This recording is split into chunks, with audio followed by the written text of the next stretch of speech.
Hari kedua kalinya lagi saya ketemu Cici itu lagi, duduk di kursi yang seperti ini Bang, di kursinya ibu. Dia udah duduk pagi-pagi. Pas saya buka pintu, astagfirullahaladzim, ibu ngagetin saya, ibu datang jam berapa? Kok di bawah dikunci? Iya, saya dari kemarin. Dari kemarin gitu. Udah merinding saya. Gak lama kemudian si ibu minta, Mbak, kamu bisa gak masakin buat keluarga saya di rumah untuk dibawa pulang? Oke. Nah ini awalnya Bang, awal serunya itu di sini. Jadi saya punya akhirnya saya belanja sayur dong. Setelah pagi saya bebersih, selesai semuanya, pegawai udah dibikinin air semuanya. Bang, ada yang nangis. Ini ruko, ini tempat sebelum jadi ruko. Ini permukiman Chinese. Ruko yang lu tempatin dulu bekas rumah orang paling kaya di sini, ya kan? Terus mereka dibantai.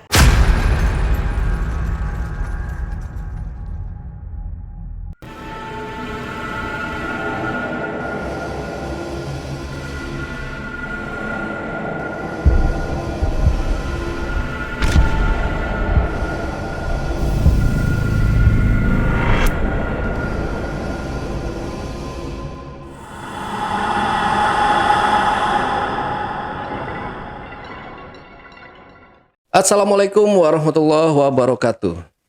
Ketemu lagi dengan saya, Ale Jejak Backpacker. Tentunya dalam obrolan misteri Jejak Backpacker kali ini, saya telah kehadiran seorang narasumber yang pernah mengalami kejadian mistis. Seperti apa kejadian mistis yang dialami oleh narasumber kita pada malam hari ini? Langsung aja kita sapa narasumbernya. Assalamualaikum. Waalaikumsalam. Mbak Nur, gimana kabarnya? Alhamdulillah sehat. Sehat ya, alhamdulillah. Semoga diberikan kesehatan selalu. Amin. Ya, Mbak Nur. Oke, terima kasih Mbak Nur udah datang ya jauh-jauh ya, lumayan jauh loh jaraknya ya. Dari Mabes ke sini. Wow, Mabes ya. Saya kalau Mabes tuh ingat Mabes lah.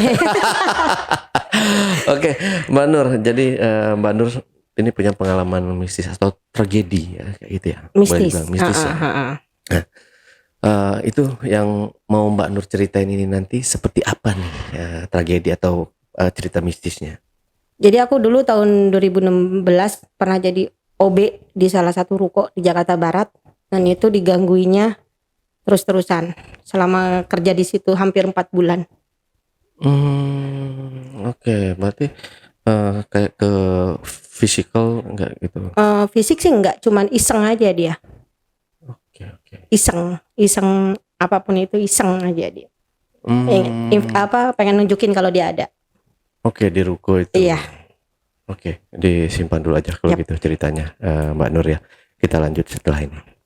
Tapi sebelum Mbak Nur bercerita lebih lanjut lagi, saksikan setelah OMG yang satu ini. Kopi Liong Bulan, nuansa legendaris di mana keunikan rasa dan aroma mengalir dari setiap biji kopi pilihan. Keistimewaan yang dipersembahkan bagi mereka yang menghargai cita rasa terbaik. Gurih dan aroma asli yang khas dibuat dengan sempurna. Kopi Liong Bulan, keajaiban dalam setiap aroma. Oke, Mbak Nur, udah siap ya cerita ya? Siap ya? Aman. Oke, silakan. Degan dikit. Mbak Nur. Tahun 2016 bulan pertengahan deh. Saya kan pulang, iseng tuh nyari kerjaan di online. Di online dapat sebagai OB. Cuman di map itu diarahinnya ke daerah selatan, sedangkan aku kan di barat kan, itu kejauhan. Aku nanya sama suami, ini daerah mana ini? Itu selatan, itu kejauhan dari sini. Enggak, aku suruh datangnya ke daerah sini, ke deket-deket situ juga. Oh ya udah, besok kita jabanin. Oke. Keesokan harinya, aku niat nih nyari kerjaan nih, apapun itu udah nggak apa-apalah. Datang ke kayak semacam komplek ruko tapi komplek gitu kan. Datang nyari alamat, awalnya itu ketemu satpam komplek. Aku manggilnya biasanya Babe. Kalau kamu udah agak ya berumur lah. Pak, maaf, numpang tanya, ini alamat ini mana? Kita sama dia, oh di ujung sana Neng. Dari sini belok kiri, belok kanan lagi, ujung mentok pokok ruko nomor 2. Mau ngapain ke situ? Ditanyain sama si bapak ini, mau ngapain ke situ? Ngelamar kerjaan. Jadi apa? Kurang tahu Pak, orang saya cuma dapat info. Oke, ke sono tuh. Udah, kalaupun keterima yang betah ya. Dah, gitu doang. Yang betah ya. Insya Allah, saya bilang. Saya ikutin. Datang tuh, namanya ruko kan, dia kalau nggak salah 4 lantai. Kan perkantorannya itu lantai 2, lantai 1, lantai 2, lantai 3 deh, benar. Lantai 2. Kan mungkin nggak pernah denger ya, saya mencet bel atau yang assalamualaikum dari bawah nggak denger. Nggak lama kemudian saya assalamualaikum, saya udah pasrah tuh. Wah, nggak ada yang buka ini, cuman ruko-ruko kecil gitu doang. Nggak lama kemudian saya gini loh Bang Le, saya berbalik gitu, terus berbaliknya lagi ada cinci, ada cici-cici yang orang Chinese, Chinese gitu. Dia di pintu, mau ketemu siapa? Oh, saya mau ketemu ini. Maaf Bu, saya mau ketemu ini. Saya ada panggilan kerja, interview. Gitu. Oh, tunggu sebentar ya. Dengan lemah lembutnya begitu. Dia pakai rok, ya aku merinding.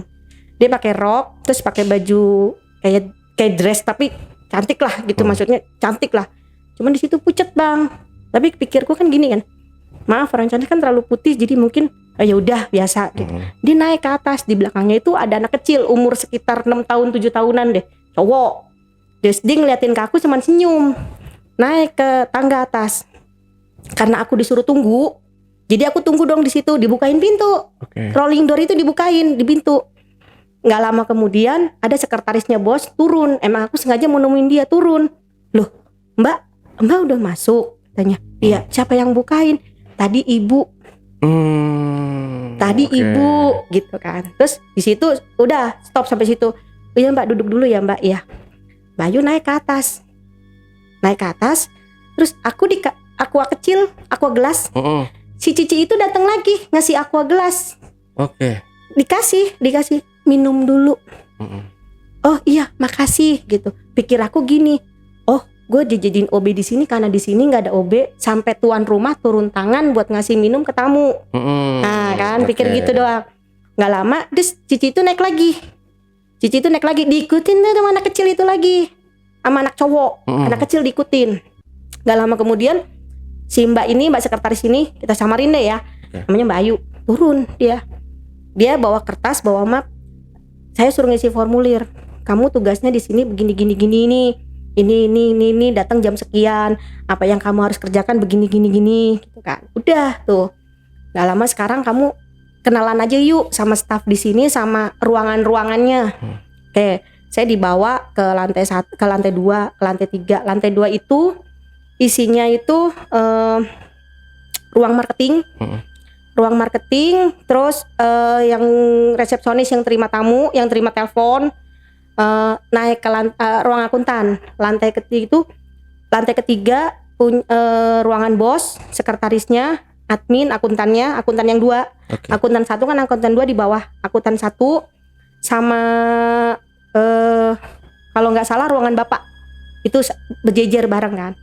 Naik lagi ke atas itu ada ruangan, cuman ruang terima tamu. Cuman di situ karena bos aku ini pernah punya butik. Jadi di situ tuh gudang baju-baju sama manekin. Tapi ada sofa, ada kasur juga. Ada sofa, ada kasur, mungkin ibu kalau istirahat di situ gitu kan. Kamar mandi sendiri apa segala macam. Naik lagi ke lantai atas. Itu isinya dapur. Tapi di antara dapur sama lantai itu ada pintu besi. Itu yang susah dibuka. Yaitu nyari kunci dulu di bawah. Nah, saya ngeliat Cici di situ. Ngeliat Cici yang tadi bukain pintu saya. Dia mau naik ke atas ketemu, kalau kita kepergok di atas.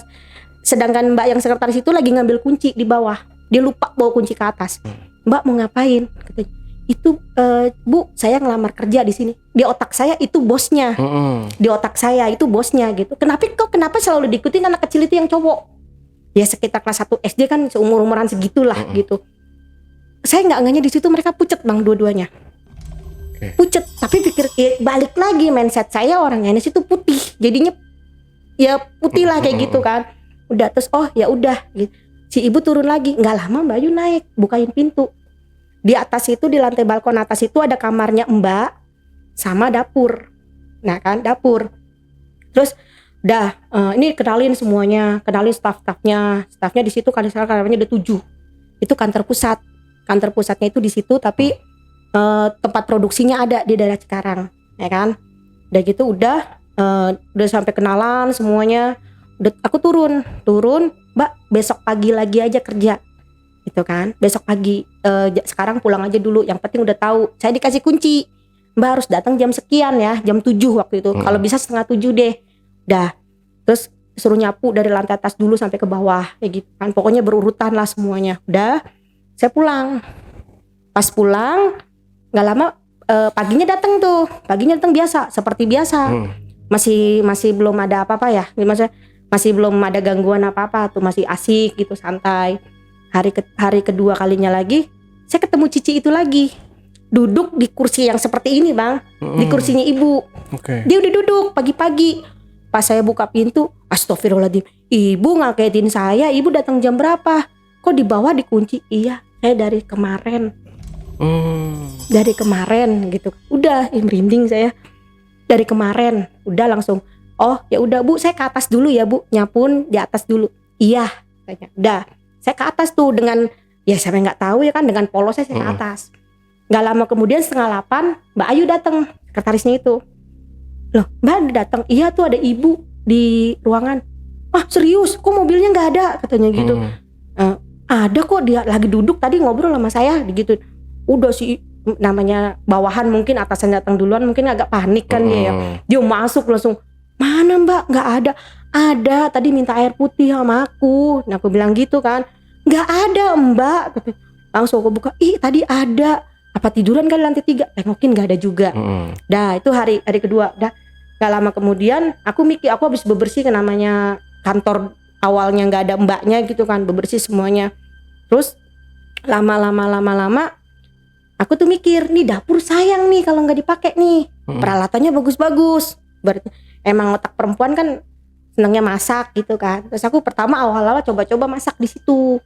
Aku kasih ke karyawan. Kalau pagi kan aku nyediain minum mereka gitu. Mbak mau apa aku sediain. Terus aku masak, aku iseng bawa ke bawah. Enak nih masakannya. Udah Mbak, besok kita patungan uang belanja ya. Yang penting Mbak masak, jadi kita nggak makan keluar. Oke, gitu. Jadi pagi aku tuh udah datang nyapu dulu. Udah setelah seminggu Bang, itu baru ada gangguan lah. Tangganya itu kan agak nukik ya. Aku tahu pengki kan, pengki sama sapu. Tadi taruh di sini nih, tahu hilang sebelah sana. Awalnya gue lupa kali. Oke, nggak apa-apa. Dah besok lagi pokoknya udah seminggu, udah lama gitu. Ada akuntannya ngomong, Mbak betah kerja di sini? Betah, saya bilang gitu. Kenapa Pak? Nggak apa-apa. Akuntan. Akuntannya ngomong. Nggak lama langsung Mbak Ayu nanya, Mbak kalau ibu datang bikinin air ya. Di otak aku itu kan ibu itu kan yang pertama kali aku temuin dong, yang bukain pintu dong. Nggak lama kemudian si ibu datang bener. Kok beda mukanya? Kok beda ya, digituin. Mbak, ini ada Mbak baru, dia bilang gitu. Kalau saya minta kopinya kayak gini dikasih tahu kan. Oh iya. Pas naik ke atas, saya mikir itu siapa? Oh mungkin kerabatnya. Saya orang baru, nggak berani banyak nanya dong. Udah gitu, udah saya bikinin kopi terus selang berapa hari karyawannya ngomong, Mbak, Bu, si Mbak ini masakannya enak loh. Dah masakin tuh sama aku. Selang belanja tuh di bawah ada warung rokok gitu kan, suka minta beliin rokok. Mbak beliin rokok ke bawah. Iya kayak gitu. Nggak lama kemudian sering diteror aku Bang. Ibu, akuntan sama admin itu semuanya suka minta minum ke atas, tapi aku jabanin nggak ada. Contoh, di bawah, Mbak bikinin gua teh. Saya dari atas bikin dong. Ada telepon kan, saya bikin. Saya turun ke bawah. Buat siapa Mbak? Lah tadi kan Mbak minta. Enggak, saya nggak minta. Udah dia. Terus nggak lama akuntan datang, tapi nggak ada orangnya. Tahu kan? Jadi gini, saya ngeliat bapak itu datang bawa tas biasa. Saya lagi nyapu. Buru-buru Pak. Kok buru-buru Pak? Kenapa? Iya, gitu dong jawabnya. Udah masuk ruangannya. Nggak lama selang 10 menit kemudian dia datang lagi. Loh, bapak kan apa sih Mbak? Mungkin ini udah tahu kali ya, bapak ini udah tahu kali ya, emang di tempat itu kan agak gatel gitu, kita bilangnya agak gatel deh. Nah seringnya itu. Terus nggak lama kemudian si ibu minta, Mbak kamu bisa nggak masakin buat keluarga saya di rumah untuk dibawa pulang? Oke. Nah ini awalnya Bang, awal serunya itu di sini.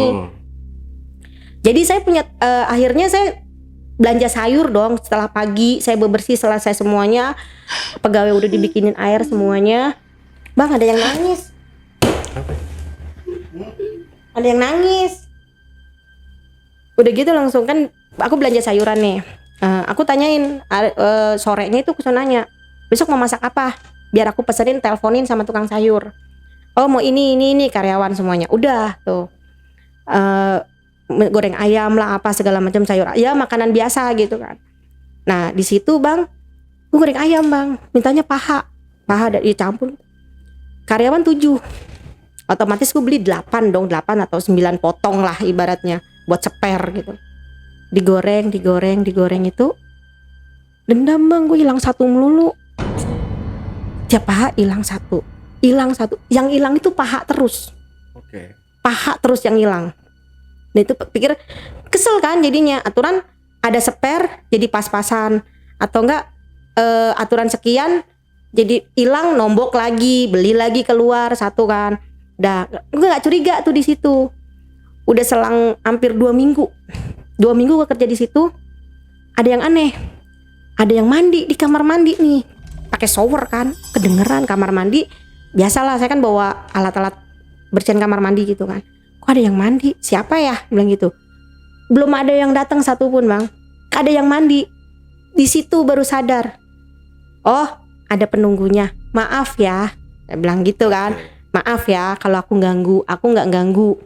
Setelah itu besok paginya aku datang kerja selalu ditungguin sama suami. Minta tungguin dulu dong. Sampai ada orang datang. Kayak gitu, sampai ada orang datang gitu. Terus selang waktu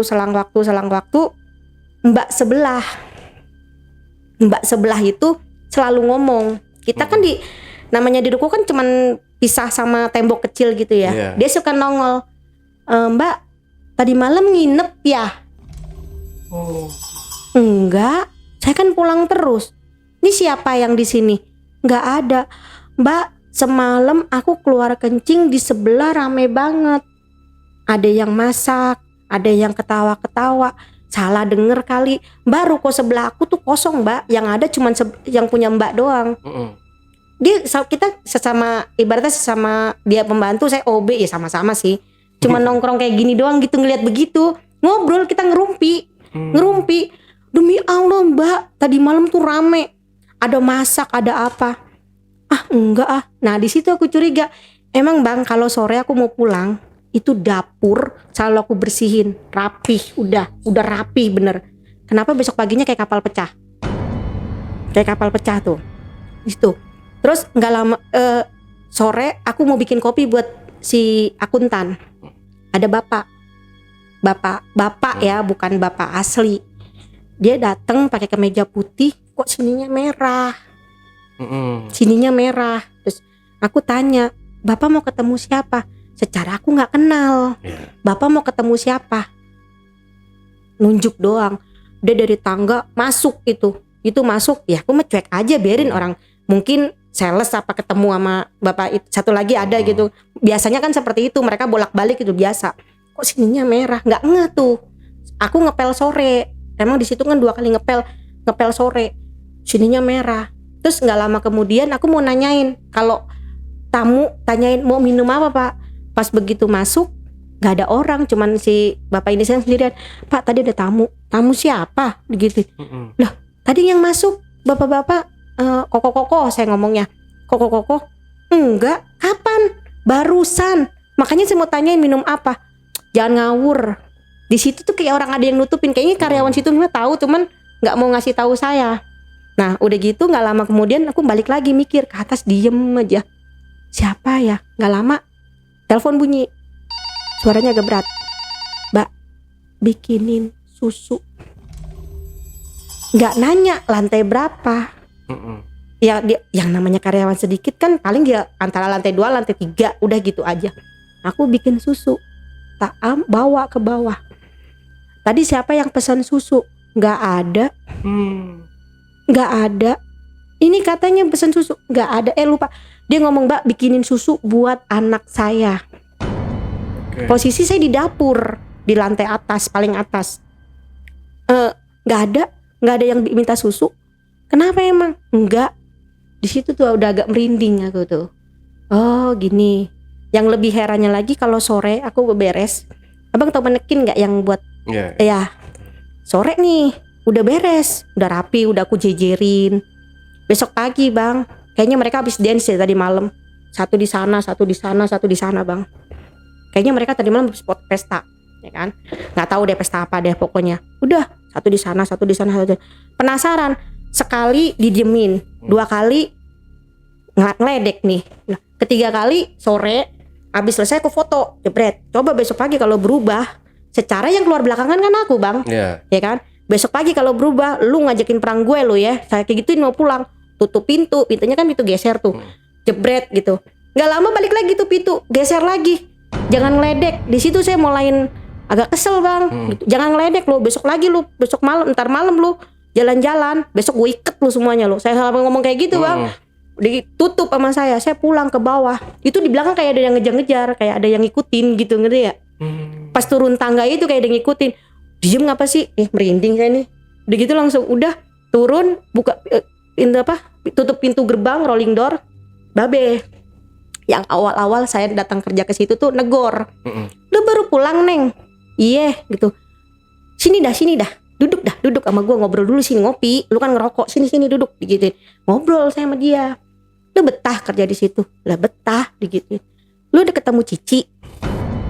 Cici siapa nih? Ibu apa Cici? Saya bilang gitu. Saya udah tahu nih Cici sama ibu beda. Saya tahu. Ibu apa Cici? Lu udah tahu, digituin. Iya. Nggak ada yang betah neng kerja di situ mah.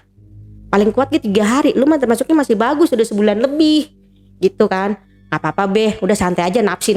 Saya bilang kayak gitu. Yakin lu napsi? Bener lu belum pernah diseret aja lu dari atas lu, digituin saya. Namanya dia kan orang situ kan kalau ngomong kan rada-rada medok medok Betawi gitu kan. Iya nggak apa-apa, udah santai. Dah saya pulang. Nah pagi-pagi begini nambah be ketemu, awas bener lu ya, digituin. Udah saya masuk, kata suami saya ngomong kayak gini, apaan sih dia? Nggak tahu, udah biarin aja, gue bilang gitu. Naik ke atas, bang. Udah dijanjiin bang tadi malam kan, lu kalau malam pada joget lagi besok pagi gue iket lu ya. Lo bang, satu di sana, satu di sini, satu di situ, manekin bang. Saya samain sama foto. Saya ngomong sama suami saya, pi sini pi, apa? Ini foto semalam kan? Iya. Sekarang lihat posisi, ngeledek lu pada ya, gue iket lu ntar malam. Bang beneran bang, saya iket bang. Abang tahu sal nggak? Sal panjang gitu. Iya. Yeah. Saya iket bang, beneran bang, di lemari saya iket satu. Lu besok ntar malam lu kelayapan lagi, awas lu. Dia bilang, bos saya datang. Ini ngapain nih patung diket-iketin? Pada jalan-jalan bu. Lu gila apa sih? Digituin kan? Yeah. Jalan-jalan gimana? Ya si ibu nggak percaya. Saya bilang gitu. Demi Allah bu, jalan-jalan bu. Lah saya kan masih maksudnya. Lah saya kan apa adanya ngomong. Yeah. Jalan-jalan bu. Jalan-jalan apa? Digituin. Jalan-jalan. Saya bilang. Pokoknya bang posisi satu di sono. Udah kayak orang gimana sih jalan gitu kan. Dah. Saya kalau lewat situ, kalau mau ke dapur kan ngelewatin situ. Saya ajakin ngomong dia. Jalan-jalan lagi awas. Udah gue iket kan. Saya bilang gitu. Bos saya diem aja tuh. Saya menekin itu diem aja dia. Udah hampir 2 bulan saya kerja di situ. Saya ke atas. Tukang sayur. Saya dipanggilin dari atas. Mbak Nur, saya belanja nggak? Belanja. Turun ke bawah. Saya belanja. Terus dia ngomong. Kalau orang Jawa kan ngomongnya, gue betah kerja ning kono, betah. Mbak-mbak yang dulu mah paling 3 hari, 4 hari, paling lama seminggu. Kabur, sampai nggak ada yang nggak ngambil gajinya. Gitu, udah, nggak apa-apa, udah biarin, masak lagi. Satu pertanyaan saya di situ bang, Kalau saya goreng ayam, pahanya hilang satu. Pahanya hilang satu, udah itu. Tapi saya belajar ikhlasin aja, udah biarin, siapa tahu ada yang mau. Tuh. Terus saya di situ ngobrol itu ruko depan itu kan kos-kosan perempuan gitu kan. Dia pada ngomong, Mbak, tadi malam si Akong di depan berdiri doang ngapain? Akong itu kan kakek ya. Yang Chinese kakek gitu. Ngapain gitu? Nggak tahu, gituin. Udah nungguin somai kali. Kata satpam begitu, nungguin somai kali. Udah, nggak lama kemudian besok malamnya lagi. Saya paginya belanja lagi, Mbak. Apa? Tuh semalam ada yang rame di situ, pada pesta, ada lampu disko. Di mana? Di lantai atas. Di lantainya 2 tuh ada cewek kelihatan dari. Jadi hordengnya itu cuman kayak jari-jari begitu. Ada cewek berdiri. Jangan nakutin, lu mabok kali. Makanya lu ngeliat begitu. Enggak, Mbak, beneran. Di situ tuh, itu selang 2 bulan Bang kerja, Bang. Udah 2 bulan kerja di situ. Terus nggak lama kemudian saya suka bikin nyuguh, kalau yang nyuguh saya bilang ya. Bikin kopi pahit, kopi manis. Maksudnya yang teh pahit, teh manis, susu gitu. Saya bikin air putih, saya sediain di situ. Nih kalau mau minum. Gue punya makanan apa jangan dicolongin dong. Gue nombok mulu. Saya bilang kayak gitu. Gue nombok mulu belanja. Kasihan lu sama gue lo. Saya bilang kayak gitu kadang-kadang kan. Udah gitu udah. Mereka sampai saya tinggalin semalaman. Pagi-paginya ketemu lagi si Koko. Koko datang lagi dengan baju yang sama, dengan posisi merah di sini. Sama. Saya lagi nyapu juga. Mungkin nggak tahu ya ketemu suami saya di bawah apa, nggak tahu. Cuman taunya pas datang ke atas, Pak, bajunya kotor. Ya. Cuma kejawab gitu aja. Ya, gitu doang. Udah masuk ke ruangannya. Ke ruangannya saya tahu. Cuman ini orang apa bukan ya di situ. Terus kalau seandainya orang, kenapa dijawab cuman begitu doang? Terus kalau itu kok jarang di sini? Mungkin saya pikirnya adiknya bapak, adiknya bos yang cowok apa gimana, saya nggak tahu. Terus si tukang somai cerita nama saya, siang-siang saya beli somai. Neng, apa? Di situ si cewek, ada cewek satu, Neng. Kenapa Pak? Ada tukang kata tukang somai nih. Ada cewek di situ satu yang dulu nggak betah. Emang kenapa? Dulu jatuh dari atas kayak orangnya kakinya ketarik. Kakinya ketarik kayak gitu. Oh, biarin aja Pak. Kalau saya mah betah Pak, tenang gitu. Udah, saya naik ke atas lagi. Jadi tiap harinya itu ada aja kejadian. Kejadiannya apa? Kayak saya ditelepon dari bawah, Mbak ada tamu. Saya bukain pintu, gak ada. Balik lagi ke bawah, Mbak sapunya di sana. Sapu udah saya bawa ke atas Bang. Cuman iseng Bang dia. Terus saya terakhir sekali saya nemenin akuntan. Mungkin mau closingan atau mau tutup buku. Mereka itu kejar target Bang. Sampai jam 9 malam ceritanya. Akuntan itu bikin kopi, minta bikinin kopi. Mbak, gue ngantuk, bikinin kopi dong. Takut dong ke atas. Ya udah Pak, saya bikinin kopi ya ke atas. Abang tahu? Mohon maaf Bang. Itu kopi, saya bikin kopi Bang. Jadinya apa Bang? Merinding, jadi darah Bang.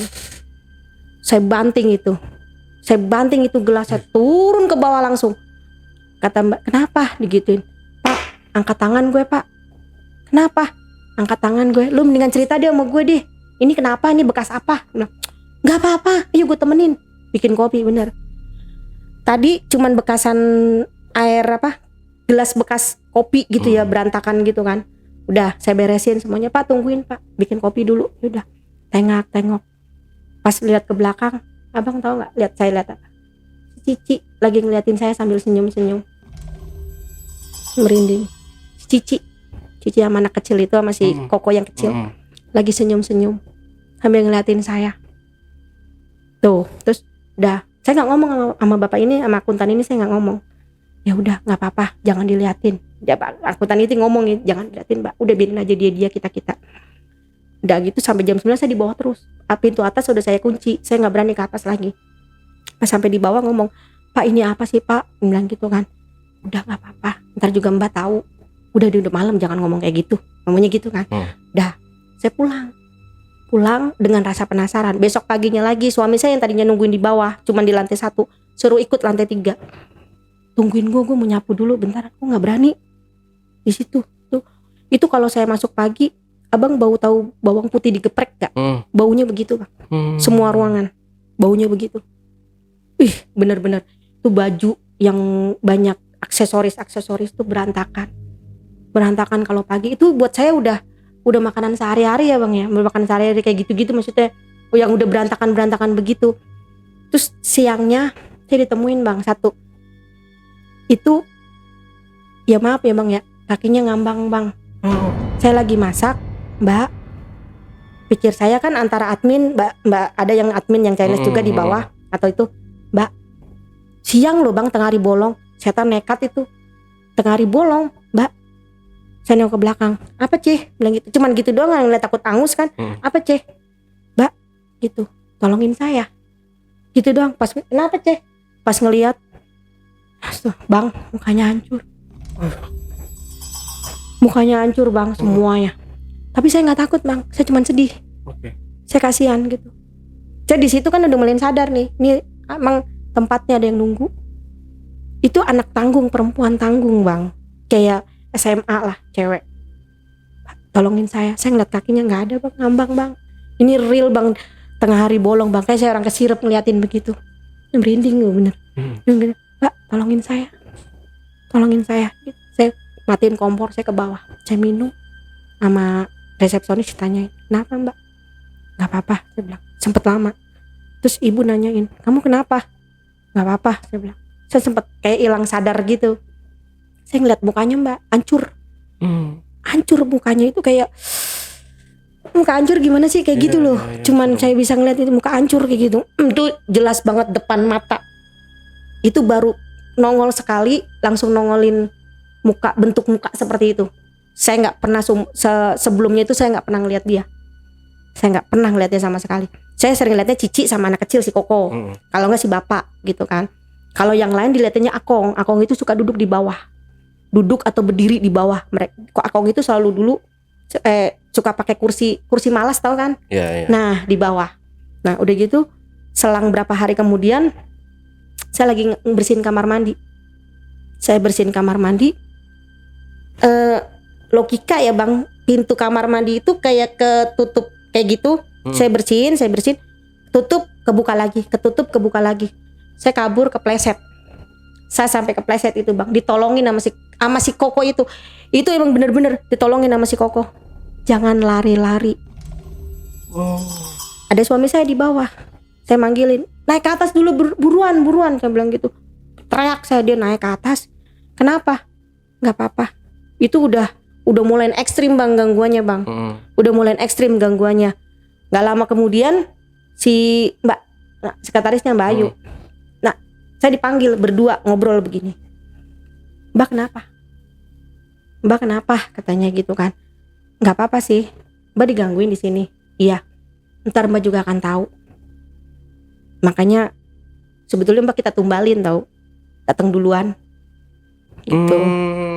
Mbak kita tumbalin sebetulnya. Kenapa sih Mbak? Gitu. Yang saya nanya, nggak apa-apa. Udah, liatin aja. Tenang aja, udah nggak apa-apa.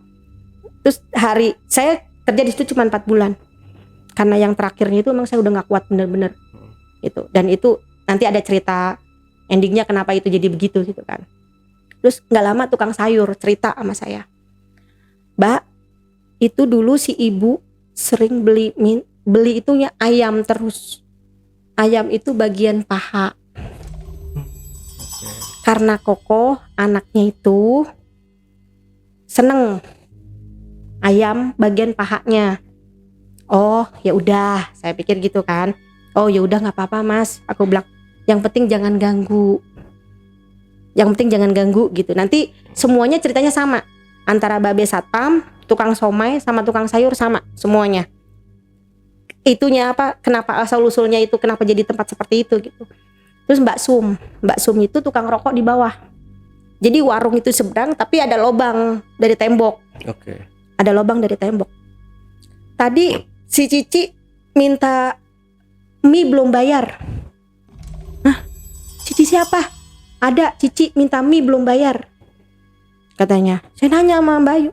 Bayu, Cici minta mie belum bayar. Cici siapa? Digituin. Jadi semuanya itu minta mie itu tiap hari bang. Belum bayar. Lah kitanya yang bingung Cici siapa. Itu kalau minta mie belum bayar, minta mie. Mangkoknya ada bang. Mangkoknya ada itu, mangkoknya ada. Mie belum bayar. Kok tiap hari belum bayar mulu, ya kan? Ya siapa ini, kerjaannya siapa? Kita di situ saling suzon bang. Jangan-jangan si Cici, berarti si admin dong. Gitu. Ternyata bukan. Terus si Mbak Ayu juga ngomong, oh ya udah bayar aja. Tiap hari bayar. Terakhir waktu pas yang paling menurut saya paling serem gitu ya bang ya. Semuanya nongol bang. Semuanya nongol. Sore mau maghrib, saya mau pulang. Di situ saya nggak takut bang. Saya sedih. Ini antara saya sadar sama nggak sadar, balik lagi antara sadar sama nggak sadar. Saya turun dari tangga, muka belok ke kanan, maksudnya muka ngeliat ke kanan. Oke. Bang, itu satu keluarga bang. Koko, Cici, anaknya, sama anak yang kecil, Akong, berlima. Mereka, kenapa saya suka dimintain susu, dimintain kopi, dimintain teh Cici, susu anaknya, kopi bapak Akong, minum kopi. Perwujudan demi Allah bang, itu bang, mukanya si Akong ininya patah. Maghrib bang, ini maghrib saya merinding. Maghrib Akong sininya patah. Si Koko sininya berdarah. Ini anaknya yang perempuan mukanya hancur. Si Koko yang kecil kakinya ditenteng bang sama dia. Si Cici darah semuanya. Itu antara saya kesirep, namanya maghrib ya. Saya mikir iya bukan ya. Saya turun ke bawah, kunci pintu, bengong aja di depan pintu. Gak lama kemudian kan kalau satpam itu kan suka keliling gitu sore kan, mana-mana ruko yang masih ada orang suka diliatin kan. Lu kenapa gituin? Lu kenapa gituin? Enggak apa-apa, udah minum dulu. Saya udah cuciin muka bang, diraup gitu pakai air sama si babe ini kan. Lu kenapa? Lu ngeliat? Iya, gue ngeliat gitu. Siapa? Semua gue lihat. 3, iya. Di lantai 3, iya. Lu pengen tahu? Sini duduk dulu, gue ceritain. Saya sama suami saya diceritain. Jadi endingnya itu, ini ruko, ini tempat sebelum jadi ruko, ini permukiman Chinese. Ruko yang lu tempatin dulu bekas rumah orang paling kaya di sini, ya kan? Terus mereka dibantai, dirampok. Zaman dulu gue masih bujangan, masih belum tua kayak gini, kata si babe. Mereka dirampok, itu nggak ketahuan. Udah 3 hari baru ketahuan. Terus pembantunya sama. Tapi di situ alhamdulillahnya pembantunya yang nggak pernah nemuin saya. Mereka semuanya yang nemuin saya. Anaknya Cici diperkosa. Zaman dulu tuh Cici diperkosa. Akhirnya nggak lama ini kan digusur, tempat dijadiin ruko-ruko seperti ini. Tuh jadinya apa ya? Saya sedih juga. Sedihnya itu karena ngelihat real bang. Itu yang satu matanya begini, yang satu mukanya begini, yang satu si Koko yang anak kecil itu kenapa dia sering, kenapa, jadi di situ dapat jawaban kenapa saya sering kalau masak ayam pahanya yang hilang. Karena kenapa? Dapat dari tukang sayur. Si Cicinya itu seneng, anak kecilnya si Kokonya itu sering makan ayam pahanya hilang. Makanya paha kalau ibunya lagi masak suka diambilin duluan. Ya kan, suka diambilin duluan, dimakanin dulu. Terus kenapa bapak nggak pernah ada di rumah? Bapak itu ngerintis usaha, dia lagi pulang kerja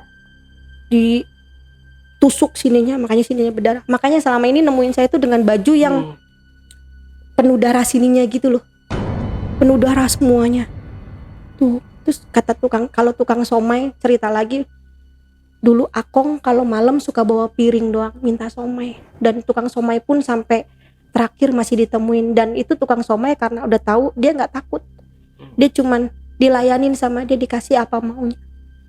Itu setiap orang di situ yang udah lama di situ tuh udah tahu itu tempat paling angker.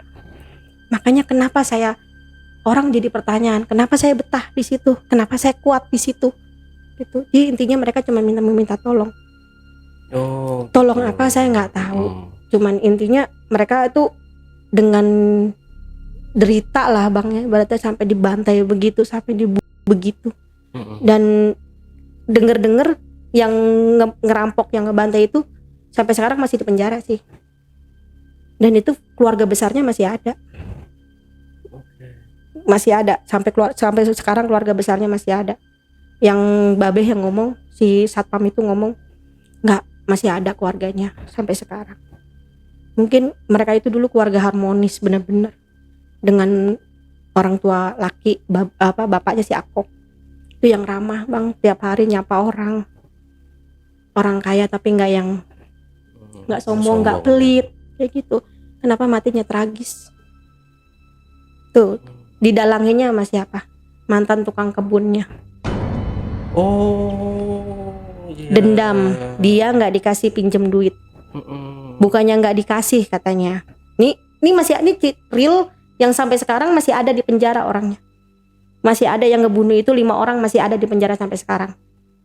Sampai sekarang. Nah, dia ngomong katanya, kenapa nggak diiniin, nggak dimatiin sekalian? Enggak, ada di penjara seumur hidup kok. 5 orang dibunuh semuanya. Mungkin udah jadi cerita cerita epik di sana sih. Maksudnya cerita yang benar-benar orang pada tahu semuanya di sana. Jadi urban legend di situ. Nah, urban legend di situ. Dia udah pada tahu. Tuh ruko itu emang ruko paling pojok, nomor 2 dari pojok. Akong, Koko, anak kecil itu, Cici yang kasihan anak perawan.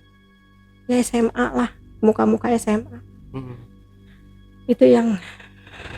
Berarti berapa orang perampoknya itu? Perampoknya 5 orang. Oh, 5 orang juga. 5 orang. Sampai sekarang saya dengar masih di penjara. Mereka di penjara seumur hidup. 5 orang ini. Orang deket-deket situ juga sih. Yang kepalanya, yang ngepalain itu yang mantan pembantunya, mantan tukang kebun. Oke. Berarti siapa yang ceritain tadi itu kan tahu banget tuh detail kematian 5 orang ini. Tahu. Bukan Babe, satpam situ. Satpam situ. Sampai sekarang pun satpam masih ada. Masih ada sampai sekarang. Oke. Itu bisa agak dirinci dari si Akong, dia matinya diapain? Semuanya di situ. Kalau Akong nggak tahu, cuman tahu pokoknya Akong patah bahunya. Akong patah bahu, yang perempuan itu mukanya hancur, yang anak gadis itu mukanya hancur. Katanya anak gadis itu di deretan tangga rumah zaman dulu itu ada. Si Cici posisi di kasur, yang maaf zaman dulu nggak pakai daleman gitu, nggak pakai itu, terus sininya ditusuk apa? Itu Babeh yang cerita. Mereka diperkosa dulu lalu dibunuh gitu. Kemungkinan besar itu ketawanya udah terlegi 3 hari bang. Aduh, udah agak bau ya. Udah bau. Itu si Babeh ngomong, gue dulu masih bujang, sampai sekarang gue udah umur segini, itu udah nggak ada yang kuat di situ ruko itu. Mau usaha apapun di situ hancur terus. Di tempat itu hancur terus. Lu mah termasuknya masih kuat. Saya kalau sampai sekarang masih ketemu sama Babeh itu, masih kalau saya pulang sekarang kan tetap domisili di sana ya. Kalau masih pulang masih ketemu. Kosong makin serem. Rukonya udah kosong. Mereka kantor yang lama aku kerjain itu udah pindah ke daerah Mangga 2. Ke daerah Mangga 2 sana pindahnya mereka. Gak cuman aku bang yang diganggu, ternyata karyawan yang lain pun sama. Aku ngundurin diri, pas aku ngundurin diri itu, kenapa? Itu hari terakhir aku kerja, seruangan semuanya bau bawang putih geprek. Kayaknya gitu. Terus di atas, di dapur, panci pada jatuh, apa semuanya pada jatuh. Ya. Pada jatuh, merinding, pada jatuh semuanya. Aku pikir ya udah sih nggak apa-apa, gue pamit ya.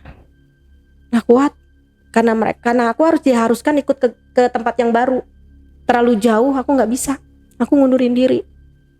Itu lagi beres tempat-tempat semuanya. Itu kata Babe ngomong sadis dulu, gua aja nggak tega. Itu sih Kokonya baik, katanya kalau Cynthia dia selalu sembako, angpau selalu dapat duluan. Orang-orang situ anak muda, anak-anak kecil ini yang sekarang udah dewasa, udah tahu kisahnya di situ. Tapi orang tega gitu. Akong yang nggak pernah sombong, yang suka ngasih makanan, yang suka ngasih uang. Udah tua gitu masih dibunuh juga kan, artinya kan dia udah nggak berdaya ya. Ya iya gitu loh, ininya patah bang. Jadi pas nemuin itu posisinya begini bang. Jadi di hari itu tuh ditunjukin depan mata real semuanya. Gue begini, yang merinding, perempuan mukanya hancur, yang cewek itu yang anak SMA itu mukanya hancur bang, sehancur-hancurnya bang. Di situ baru ngeliat semuanya. Saya mikir ya Allah apa ini. Ngelihatnya itu kayak orang sadar nggak sadar, gimana sih bang ya? Kayak orang sadar nggak sadar. Si Cici yang sininya banyak yang di posisinya di kasur. Dan lebih parahnya lagi, kasurnya itu sampai sekarang nggak dibuang katanya bang. Itu di gudang atas masih ada. Itu yang ngomong itu Babe. Habisnya kalau dibuang itu nggak bisa ada yang ngangkat. Nggak ada yang bisa ngangkat kasur itu. Padahal kasur samping muncrat ya. Saking semangat nih. Kasur itu nggak ada yang kuat ngangkat karena di atas emang isinya semuanya. Saya nggak tahu, emang gudang itu ada gudang di atas satu nggak pernah kebuka, nggak pernah dibuka. Ada kasur yang ternyata kata Babe kan kasurnya yang waktu pas si Enci, kalau si Babe ngomong si Enci itu yang dibunuh itu di atas ada. Tuh kasurnya ada di balkon di lantai atas yang sebelah kamar Mbak. Emang ada gudang yang nggak pernah dibuka. Emang ada gudang di sana satu. Yang saya juga nggak tahu isinya dalamnya apa. Si Babe yang ngomong. Saya nggak tega bang, ngelihatnya itu nggak tega. Tapi mereka bahagia bang dengan kondisi seperti itu. Mereka kayaknya kelihatannya ngopi bareng. Kayak kita nggak ngalamin dejavu, ngerti nggak sih bang? Maksudnya di situ saya cuma duduk, cuma ngeliatin bengong gitu. Itu real bengong kayak gitu. Ada kali 10 menit mereka ngopi. Ada kentang goreng di depannya, ada makanan, ada apa. Berarti yang penunggu, maksudnya yang bosnya ini bukan keturunan dari si mereka yang dibantai ini? Bukan, orang baru. Orang baru. Yang beli tempat itu.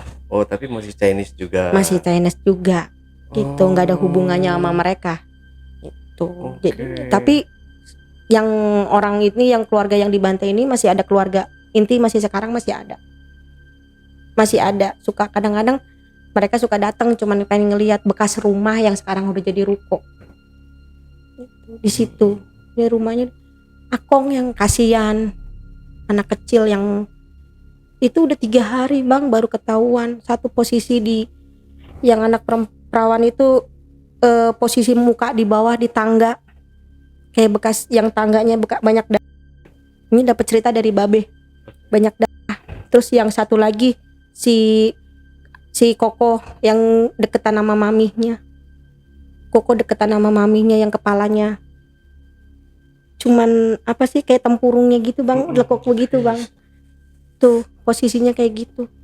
Cici yang di atas kasur, si Akong, segala semuanya. Koko yang abis bunuh sininya masih pakai kemeja. Mungkin kejadiannya itu malam bang, orang ketawanya siang sih. 3 hari kemudian baru ketahuan. Saya dapat cerita real begitu dari si Babe. Babe itu dulu zamannya masih muda, dia masih bujang lah, masih bujang. Terus dia dapet tuh, maksudnya dia tahu cerita mata kayak gitu. Akhirnya dia tahu yang orang yang banyak nggak betah kerja di situ diganggu terus. Makanya kasihan tau bang. Tapi gangguannya mereka hanya ya menampakkan diri, dan kayak meminta atau apa kayak gitu ya. Minta. Jadi kebiasaan mereka setiap harinya itu bang, kayak minta susu, ya kan, ayam goreng hilang melulu. Jadi apa ya, kayak semacam mereka nunjukin gue ada, inilah kejadian gue tiap harinya tuh begini nih, ini kerjaan gue tiap harinya begini nih.